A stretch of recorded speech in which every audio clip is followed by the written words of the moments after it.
If say me chiri nsuo nwunu. And e be chiri. Me chiri nsuo nwunu. Fisi a wo me nwa nsuo nwunu da. The ambulance be ba. Won say we na si wo no. Nsuo hie wom, nsuo nwunu wom. Ti e be bon nsuo hie.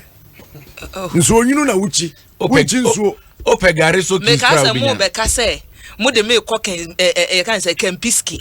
Say ayi ni adua bi a ye de ma hye na pampam. Esi 200 cities. E ho kura ne bo onye den.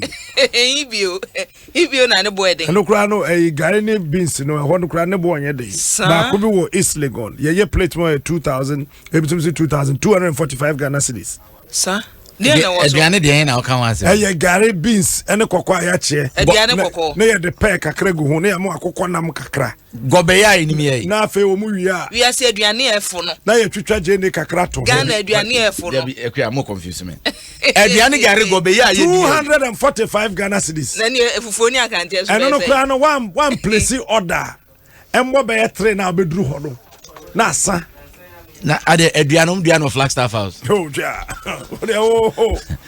Unisika so yere pekasa. Capito. Oye ni no ato abona. Unisika so yere pekasa. Wa bonisika tu epe. O kai sa video e. Tugumezo. Tugumezo. Oye no ato agu de so. Eti nyame ya dom amande mamu momi so muntungu me so. Sound. E betu nsuo na gu so. Kajbola. Muntungu me so. Dura Plus, where Dura Plus goes, water flows. Societe General Ghana, the future is you. Life Run Properties, your investment is in safe hands. NLA Super 6, easy play, easy win. Agbeve Herbal Center, Waya Safie, and Vodafone, the future is exciting. Ready? What are we ready? Then apostle. At the bro, but then they shall me say MTN. No, so the mobile phones to correct their ba. Makumako 20,000. iPro 5S phones. Now what the abayan so benya phone back. Yes, so this kind of control dial *120*1#. No one registers to say cause you call so benya back. What bema so be mu yadi. Hey, we are Bema, so be to be yading, when Namu yading, when some yading, Takramo yading, with Sissimu yading. But bottom the Nico said, bottom they say, I was a pitcher. Now you I'm going to say for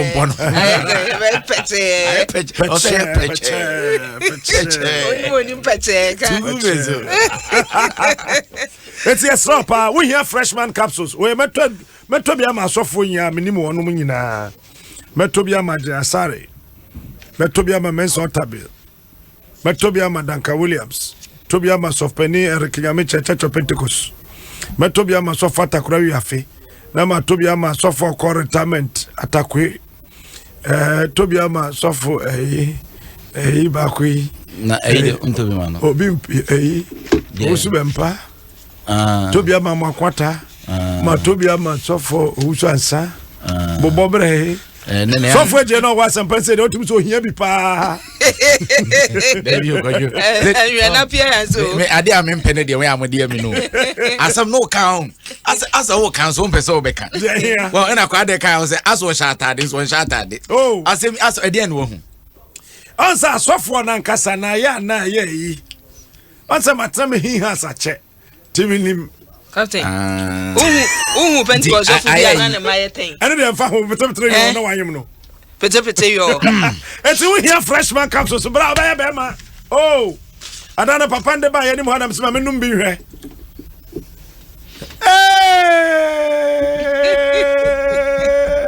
On me, Okufia now.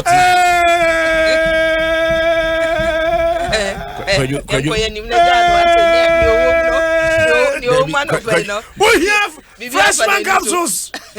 We are here fresh lady capsules. Abama Lubido na kwasro. Every say onye bi me na bede na bede pa.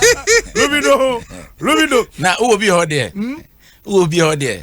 Obram bebre si o. Enti catch am say yam package bi fa maku and be there. Mama general mosquito bi no there command wife. Me cash. We na ni oja we have fresh cold capsules.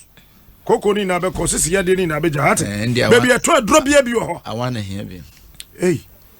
I want to know the freshman classes on Jibe 10 Kunku. I want to sign the freshman. I want to sign the freshman. So, Casso didn't grow for one grow. Hey, I'm going to yeah, the test of them, your Holy Ghost convention. No. Professor 243559319. One number Joseph. Fresh products, live your life. Edu? Chronicle na kwadwo ma mencha me papa SK Buafo businessman nye former okay can make on say obeka say mbe bi atwa mu ka bi ho nsem ba mo say former Ashanti regional minister SK Buafo and he say aban man appointment wakoto customized V8 na nyo na businessman obi di ni din wa wi ya aya say ono a businessman or ye transport buses ni atwa SK Buafo we ni panso obren ho ase pa obuade nyame hia no na kwadwo your friends saying City Light. Penyin na ndi anonim no. City Light. Kane. Unim no. Na ne yebekọ no. Yebekọ no esanse na asem bi ya ba. Asento kwasem ne dan homa nso bi na de. Ba wo de emfansi a. Yebekọ emfansi a. Chronicle da obokrata yemfan chance na. Akua nim no nim so no ne sa papa no. Oh, sa. Ena mo mama hu ni bi. Da bi ye ko off air me bach no. When one can say microphone be so ya papa we the man Chronicle the Wokrata man panyini say free fair elections brought me to power. I will ensure same free fair elections brought me to power. I will ensure same man panyini say here to abama na bedi ade no who can be or say free fair elections brought me to power. I will ensure same. About one tree and muda. Was in a muda ho. Crunchy. And you so da ho. Where I need the whole party Sadum TV. Was he about one Ghana this year? Yan sumo bi asa kwa to mama nyuko we na mama. About one Charlotte say organization. Enti who say Ghana this year obi ade ne pekoto aba. Eni eto aba ni we nyame child won wadi nkunim. Enti nyo no ne penso. Eni yakoto aba amanto kwasem oyenne peche menteme ho ase e ma abo ni etwa nkrofo nche maba da wosenya de obepene so itima panyine ne nsema wode aba Chronicle e de aba montene na ran so a osikufu others on 60 million Ghana cedis bill just you say openinda Kanes Kakrabi abatan no penyipa no hweso kwabnado for yes woni ni pension bi omoka no se se die amomo bill yes wo muntua 60 million Ghana cedis say no yes wo mukutua so onim dada bill conditions na ne ade no na omampanyini abedi eche Dr. Mahmoud Baumia sikana nkasa yes ya nkrata abaye no na yesen sese sika form sika mo bond so pan se baxi amana gudu yesen say bro bail bond no so bebre ana na okaso kan sa dia se ntimi ka se de bail bond no so na ekoye na yi won ska waje ne de ko bail bond no dabe matiase ba wo say obi ayem from so say from so no say obi yem from so na wo bo charge no wo say from so no yen so quantify ye 2 cedis a untimi man 50% bail bond itika wo sanke bro say de omo kan ye correct there and also yasem sebe na ora opanyini John Jinapo wodin small ba betudwa or say Baumia engaging in statistical galamsey so word ne boy me de statistical but you statistical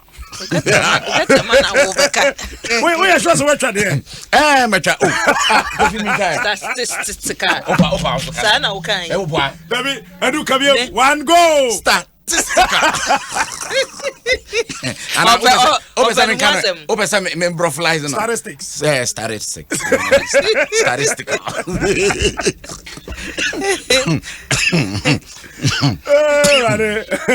no esa we are beti this year and psychiatrist and meteorologist and the one where you catch a map meteorologist meteorologist okay metro me ofo okay me can met you no it was obi anya meteo obaka se meteo bible otimi nka osimi bo out there also ka bi kwaku metia me no waje achinye have I ji wachinye nine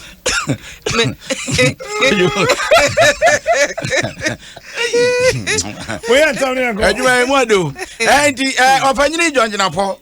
Wase o mapanyin abediache Dr. Alhaji Mahmood Baumia.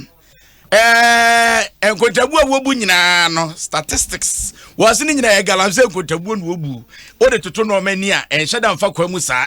Esanse na obusa Ghana ni dishe bia na obusa nseska ubotom tesen ya obeka cho se dada na eti emu nsam eno ne da obokata ye friends chronicle ensem bika we hu no de bai ani akwaku yamfa the Ghanaian Times ento aso eno ye behya se Africa tafa edun kono enkwada na no Dwaso Senior High School ye se nkwada ye debordenize wo na chese wo da school mu ye se wo nkofie asotwe de ma wo video ye bibu opa ebi so kire se wo mo de say wo monye kwanse amanfo the dollars ne pounds so eje ma wo sequences am enkwada no yesi asotwe ade ama wona nei Child Rights International mpanimfo de atudwa se kwanya mpanimfo fa sotwe nkwada so wo mayimu no wo se ye mfa sanse san akwada se ye beka sa akwada no wafom na yempese kwan be so niema ben na etwe nkwada no kosa aboni no mu no wo se chese nyesa eti ensama owura bright apia ene ne mpanimfo aka ne se wo mu ankasa ye nhwehwemu fa nkwada boni a sese ye nya wo senior high schools ni suku awodo no se ne o mahu ne se schools no kwaku se o category A ene ye wo B ne ye wo C ye C no na nkwada boni ni gu ho no enya no kre we wo se o mu hwehwemu o ma ye no no akuya blah.